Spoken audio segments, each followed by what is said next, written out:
Anjos e demônios são normalmente retratados como inimigos e como o núcleo de uma guerra entre o bem e o mal.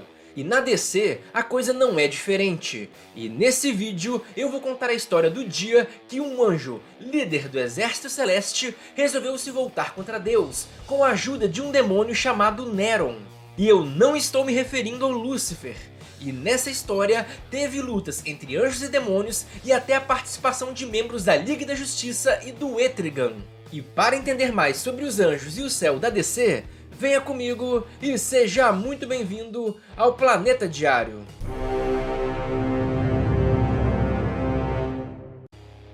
E galera, esse vídeo faz parte de uma série de vídeos na qual eu explico tudo sobre o céu da DC.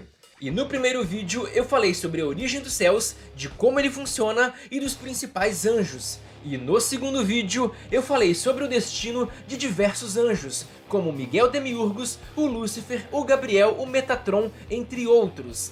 E então, depois de assistir esse vídeo, dê uma olhada nesses meus outros vídeos da série, vai valer muito a pena.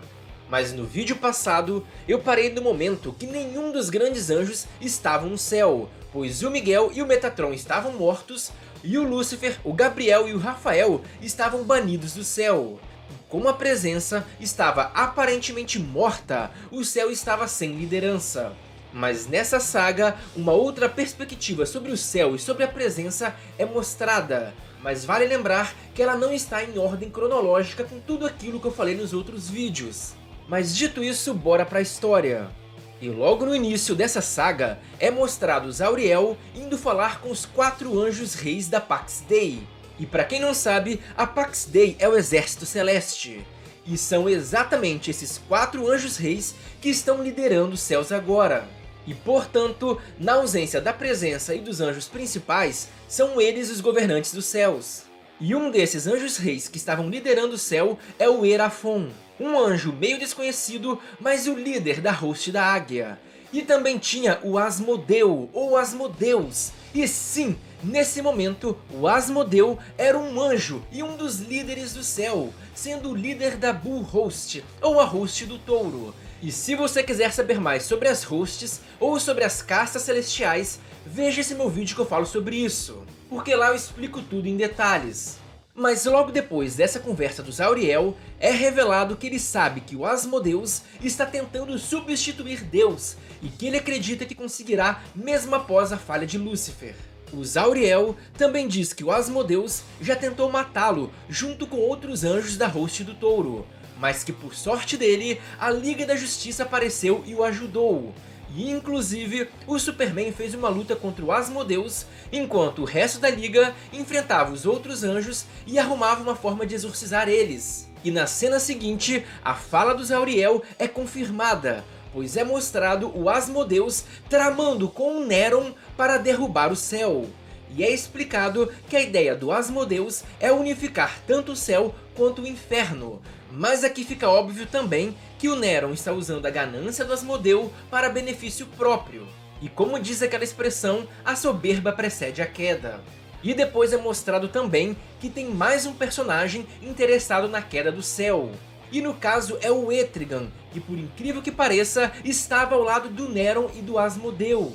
Ele inclusive ataca o Zauriel e começa uma luta muito interessante. Só que essa luta no final é inconclusiva. E aqui já fica claro que o Asmodeus está realmente muito interessado em matar o Zauriel, tanto que é a segunda vez que ele tenta. Isso porque, de novo, o Etrigan estava ao lado dele. Só que o plano mirabolante do Asmodeus não para por aí, porque logo depois é mostrado o Asmodeus atacando a torre de vigilância da Liga da Justiça. Isso porque, no passado, ele foi atrapalhado pela Liga uma vez, e ele estava se prevenindo para que isso não ocorra de novo. Só que dessa vez, ele estava com a aparência alterada, sendo basicamente de uma criança. E na torre de vigilância, ele encontra apenas o Caçador de Marte, e eles iniciam um combate. Mas o Asmodeus mostra um nível de poder enorme e derrota o Marciano com muita facilidade. Isso porque ele usou fogo. E sim, o Caçador de Marte ainda tem fraqueza a fogo. E o Asmodeus ainda diz que agora o Superman não está lá para salvá-lo. E as consequências dessa batalha para o Marciano foram muito graves, afinal ele quase morreu. e inclusive ele teve aquele fenômeno chamado experiência de quase morte. E isso será importante para o futuro, portanto grave bem. E logo na sequência, o Asmodeus tentou pela terceira vez matar os Auriel, e novamente eles entraram em combate. Combate no qual o Asmodeus se mostrou muito superior aos Auriel, e quase o matou. E os Auriel só conseguiu deter o Asmodeus porque ele estava materializado em um corpo de carne, e portanto era muito vulnerável.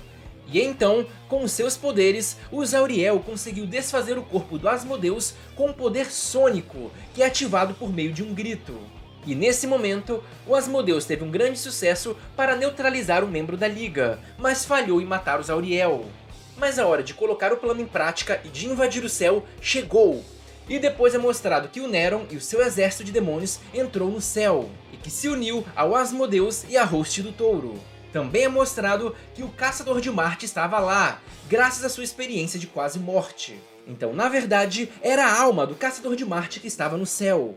E é assim então que começa a segunda rebelião no céu. E dessa vez, o céu não tinha nenhum dos seus grandes anjos, como eu disse no meu vídeo passado. E para piorar, uma das 4 hosts estava se voltando contra o céu. Então a guerra era o seguinte: de um lado estava Neron e os seus demônios, além do Asmodeus e a sua host. E do outro lado estavam só os anjos restantes. E a batalha no céu foi absolutamente brutal. Mas como era de se imaginar, com tamanha força combinada e com tantos desfalques, a Pax Dei não estava resistindo ao ataque. E o Asmodeus conseguiu quebrar as linhas defensivas e chegar ao Salão de Deus, que era onde ele planejava tomar o trono e matar Deus. E quando Asmodeus entrou para enfrentar a presença, ele encontrou o local vazio. E a mesma dúvida do vídeo passado volta à tona: será que Deus está morto? E a resposta vem do próprio Zauriel, que reaparece e diz que Deus não está morto e que ele nunca esteve em um trono. E que esse trono é apenas um simbolismo, e que Deus está em tudo e em todos os lugares. E, portanto, não haveria como ele encontrar Deus, nem muito menos matá-lo. Eu sou burro, né? Eu sou burro. E como é de se imaginar, o Asmodeus fica puto e resolve atacar os Auriel. Mas o ataque dele foi completamente ineficaz, e ele percebe que os seus poderes praticamente desapareceram. E o Asmodeus, de início, fica sem entender nada. E o Zauriel diz o seguinte: Deus te deu e Deus tomou, se referindo ao poder dele. E nesse momento, o Neron chega, e o Asmodeus pede ajuda. Só que como é de se imaginar, o Neron não tinha qualquer intenção de ajudar.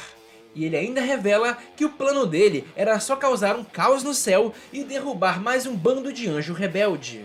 E ele, sabendo que não poderia fazer nada contra Deus, apenas disse o seguinte: vejo você no inferno, Asmodeus. E ele sai do céu junto com seus demônios. Se fodeu! E então, o próprio Deus, com seus poderes, enviou o Asmodeus junto com todos os seus anjos para o inferno. E eles caíram exatamente nas mãos do Neron, que por sinal foi o grande vencedor dessa saga toda. E foi assim que terminou a história da segunda rebelião. E essa história também deixa algumas dúvidas no ar, porque diferentemente das outras histórias, a presença é retratada como o Deus absoluto, diferentemente do que eu disse naquele meu outro vídeo sobre o céu. E a explicação final sobre o tema e também o vídeo final sobre o céu virá em breve. E se vocês gostaram desse vídeo, deixe o seu like, porque ajuda demais. E se inscreva para não perder os próximos lançamentos. Eu conto demais com o apoio de todos e até a próxima!